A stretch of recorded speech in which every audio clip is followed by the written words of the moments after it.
Thank you. Thank you, Kavya, for that warm introduction. I am very grateful to the Economic Times for conducting the Sustainable Development Goals Summit. This is, I believe, the third year, and I'm also very grateful for having been a part of it every single year. This is a very necessary and an important dialogue. The more people understand the global goals better, the more we will help implement the goals and make the necessary changes in society and in industries and government and policy and individually as well. I, of course, like I said, want to start off by thanking the SDG Summit, but also want to include the fact that I'm grateful that the conversation now is not limited to the summit. There's a year-round participation and roundtable conferences that happen, and the fact that the agenda for sustainable development for 2030 is being pushed by the Economic Times. And this is critical in this decade of action. The moment in time is simultaneously also that we push for the SDGs, the beginning of a long and hopeful recovery from the worst impacts of the global COVID-19 pandemic. I think many of us are trying to understand how we are going to build back from this crazy human crisis that has set us back significantly. Everybody is trying to develop coping mechanisms, and I think that the Sustainable Development Goals continue to remain the North Star, continue to give us a very deep sense of direction, and hopefully will help us and empower us to build back better and recover from this terrible crisis, this terrible human crisis, as we collectively fight to save not just our economies and ensure we have better systems to protect human health and restore our education systems and bring back job opportunities. But alongside all of that, work on saving our planet. And this is where I would like to lay emphasis because as you all know, I am primarily an environmentalist, a wildlife lover, a nature lover. And I've always believed that Sustainable Development Goal 13, climate action, is the most important goal because without an equilibrium in the climate, without a balance in the climate, we cannot imagine or hope to achieve any kind of equity and health and balance for our planet and all its people. As this pandemic has made so evident to all of us, we know from the past nearly 2 years of fighting COVID how a global shock not only creates risks, but exposes pre-existing fractures of our societies.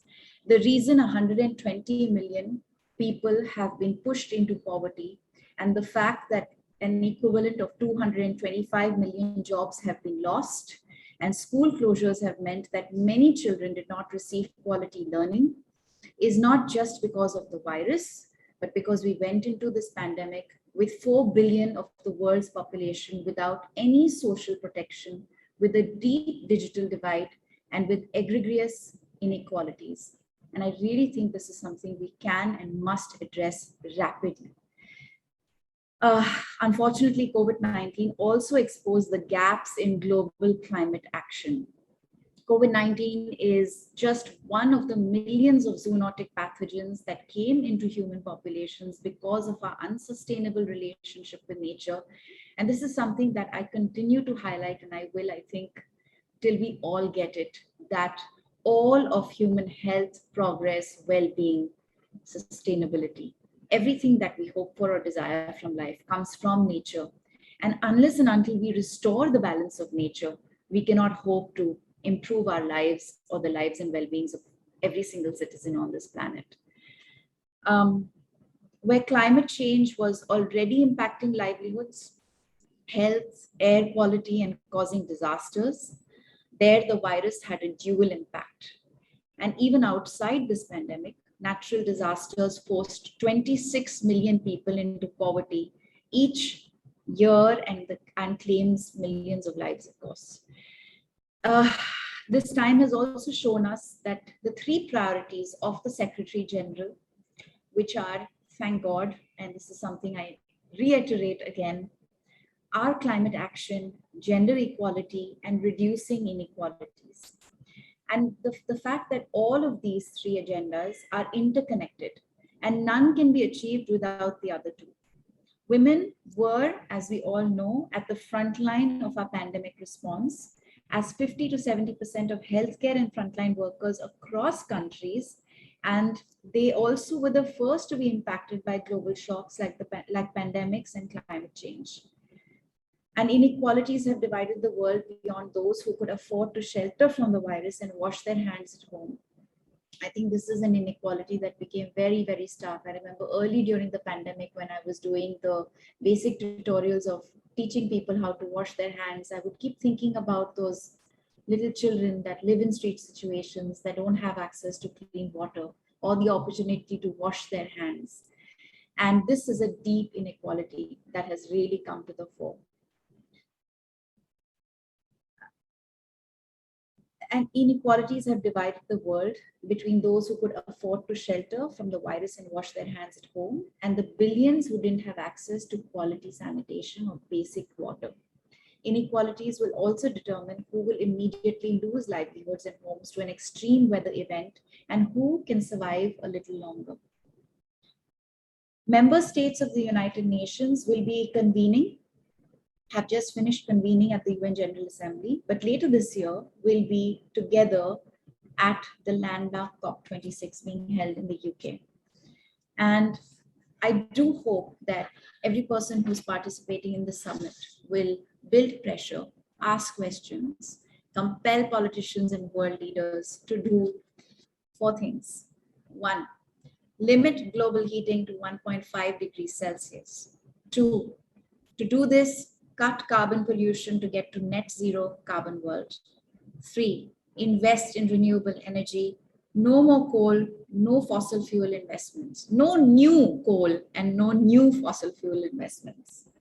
And 4, support and fund climate action in developing countries. This is a demand that we have to keep making of countries like the US, France, Japan, and the others who haven't made the necessary investments they need to. And the most important pressure that we need to continue to put, reiterate, enforce, and appeal and compel is to stop the destruction of nature. The world is making some progress, but nowhere fast enough. And the fact of the matter is, in the words of the Secretary General, it is code red for humanity. And we need to double up all our efforts to demand this action, to make the change that is necessary. And that is the only way we can hope to achieve not just the Sustainable Development Goals, but every single human goal that we could ever aspire for. I could continue for much longer, but time is of essence and it's short. I've been allocated just about this time. I do hope that every person participating understands how significant the Sustainable Development Goals are, how it helps us all not just become a part of a global community, but helps us understand the amazing strengths individuals have in action and the amazing power that we can create by connecting with one another and ensuring we deliver to our work, our business, our country, our people, when we keep these goals in mind. Thank you.